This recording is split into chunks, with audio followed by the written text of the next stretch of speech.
Happy Monday, Bobcats. All right, so last week we were reading about Fudge and his vast vocabulary, although he doesn't know many words. Also his love of commercials. We also found out about Jimmy Fargo's father's painting, which is called Anita's Anger. And then we also met a new friend of Fudge's, whose name is Daniel. He seems to be a kid that knows everything. So we're going to finish off chapter 9. On the following Saturday, Jimmy Fargo came to visit. "Wow, I can't believe how much the baby's grown," he said when he saw Tootsie racing across the living room floor.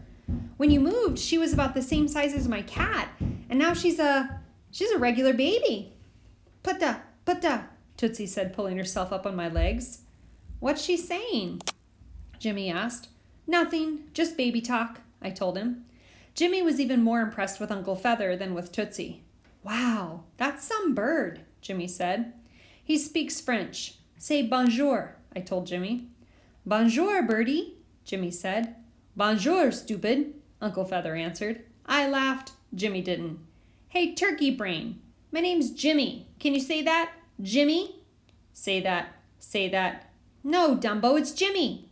"Dumbo Jimmy, Dumbo Jimmy." "No, it's just plain Jimmy." "Plain Jimmy, plain Jimmy." "I give up, you turkey brain."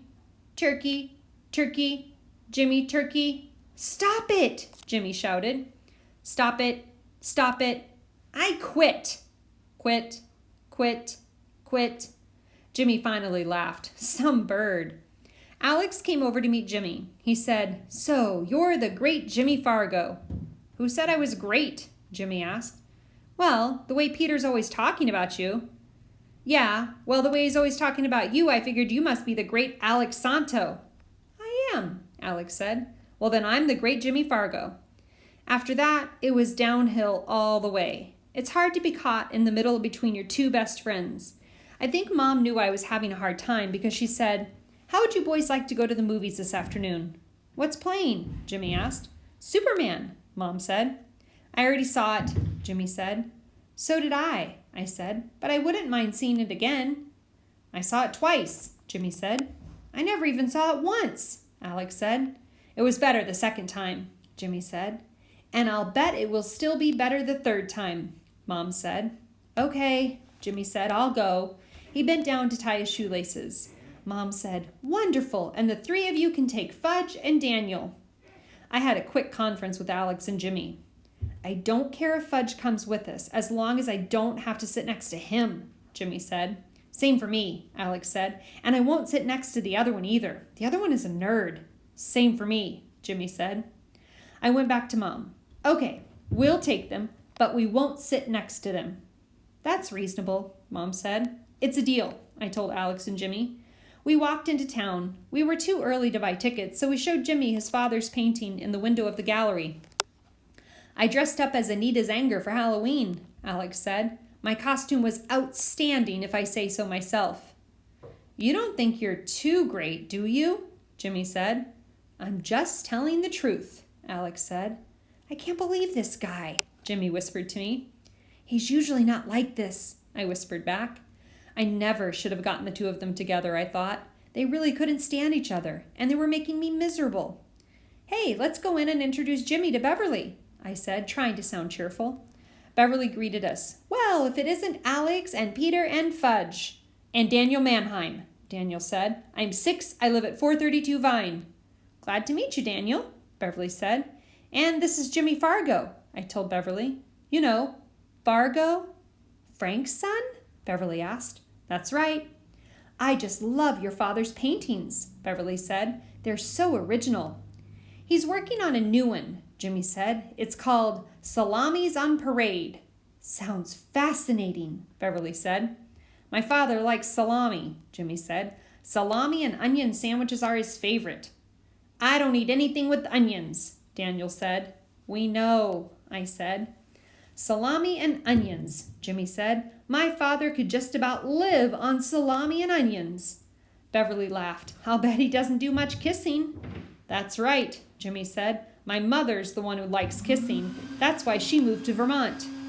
"Well," Beverly said, "I'd certainly like to meet your father someday." "Maybe we can arrange that," I said, thinking that Beverly and Mr. Fargo might really like each other. And Jimmy must have been thinking the same thing because he said, he doesn't eat salami and onions every day. On Sundays, he likes lox and eggs. I don't eat anything with onions or lima beans or peas, Daniel said. I hate crust on my bread and I only drink chocolate milk.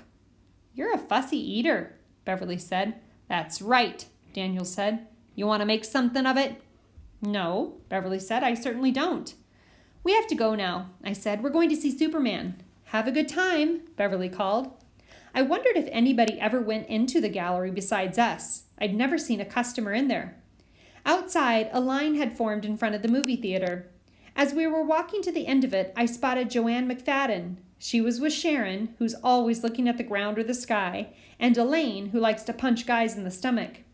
I guess Joanne spotted me too because she called, Peter, and waved me over to her. Give me your money and I'll buy your tickets, she said.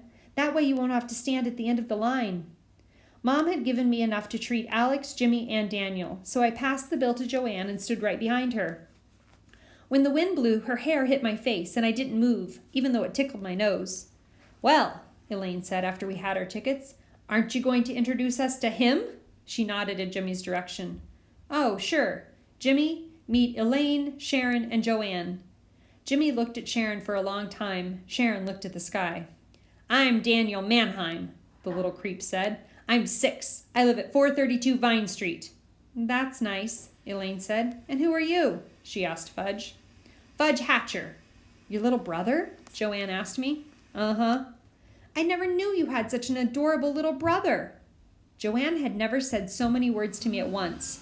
Fudge smiled. Adorable. That's me. And I'm Daniel Mannheim. I'm 6. We know, Elaine said. You want to make something of it? Daniel asked in his best tough guy voice. Yeah, Elaine said. Put 'em up. She made 2 fists and held them to Daniel's nose. Daniel started to cry. Don't hit me. Please don't hit me. I'm only 6. He covered his face with his hands. I'm not going to hit you, you doof, Elaine said. I only hit guys my own age, right, Alex? And with that, she belted Alex in the gut. Cut it out, you. Alex shouted a lot of good words at Elaine. Daniel jumped up and down singing, He said the A word, he said the A word. Shut up, Elaine said to Daniel, or I will slug you. You promised you wouldn't, Daniel whined, and I'm only 6, remember? Why don't you all cut it out, Sharon said, looking at the ground. We went inside and stopped at the candy counter to buy popcorn and Cokes. Then we found seats for the kindergarten babies, got them settled, and crossed over to the other side of the theater, where we found an empty row for the 6 of us. Alex went in first, then Jimmy, then me, then Joanne, Sharon, and Elaine. I wondered if Joanne had planned to sit next to me the same way I had planned to sit next to her. When the picture started, Joanne offered me some of her popcorn, and when I reached into the carton, our fingers touched. Then I offered her some of mine, so our fingers touched again. By that time, my fingers were covered with grease, but who cared? I began to relax, concentrating more on sitting next to Joanne than on the movie, but maybe that was because I'd already seen it. Then, right when Superman was about to kiss Lois Lane, I felt something icy cold slither down my back and I let out a yelp.